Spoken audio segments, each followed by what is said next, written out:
guys, it has been ages since I did a book club update. I don't know why. I have been reading loads of books, but I just haven't really gotten around to filming the video. I had to go back to my last Foodie Book Club to see what book I said I was going to read, and it was Walden by Henry David Thoreau.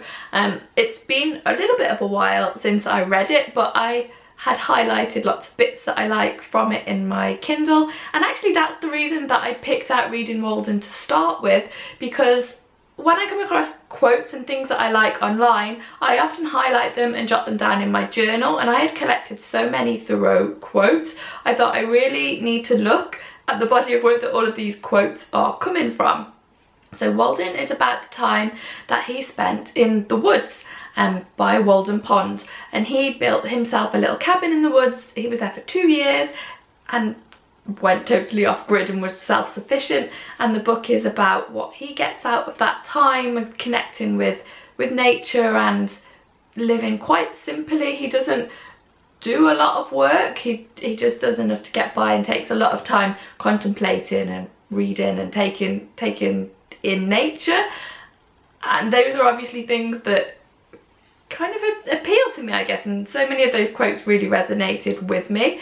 Simplicity, simplicity, simplicity, I say. Let your affairs be as 2 or 3, and not 100 or 1,000. Instead of 1,000,000, count half a dozen, and keep your accounts on your thumbnail. I really like that. It was written in 1846, and it was compiled from, he kept a diary while he was in the woods, and it was compiled sometime later from diary extracts. So the flow and the prose to me was a little bit, it's not a style that I'm used to reading, but just because it was written so long ago, but he's got a really sarcastic manner, I guess, kind of witty, sarcastic tone to it, and he very much pours scorn on the people who are living in the town and are just not getting what he's doing, and he kind of sees himself, I guess, as above them. That's how it came across to me, but it was accessible despite it being so old, and there are loads more quotes in there that are really good, and I am gonna share a couple with you. I highlighted a lot of quotes from this book. Okay, I'm gonna pick one, not too long. For more than 5 years, I maintained myself thus solely by the labour of my hands, and I found that, by working about 6 weeks in a year, I could meet all of my expenses of living. The whole of my winters, as well as most of my summers, I had free and clear for study. So that kind of gives you an idea of the vibe of it. And actually that's really accessible prose right there, isn't it? It's not a book where you're going to find straight up recipes and things, but there's a lot of him foraging and living off the land. And like I said, it's so quoted. He really is a big inspiration and was a big part of the transcendentalist movement at that time, and just about taking things back to basics and living very simply, which was why it really appealed to me.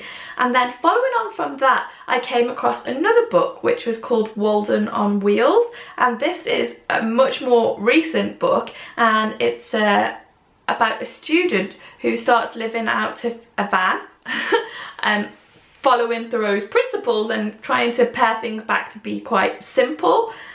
And I found that really interesting. He was also inspired by Thoreau, and then he wrote a book about his experience of, he wanted to escape the student debt, and it was his story about living on campus in a van.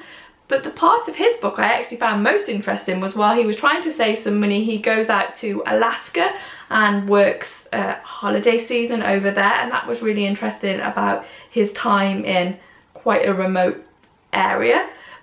I'm getting a little bit diverted, but if you enjoy Walden, it's kind of interesting to see a more modern version of it, and the more modern version is living in the van, I guess.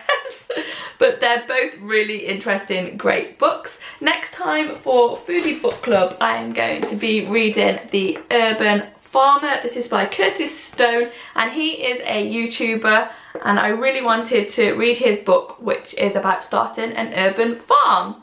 Thanks for watching, guys, and I'll see you next time. Bye bye.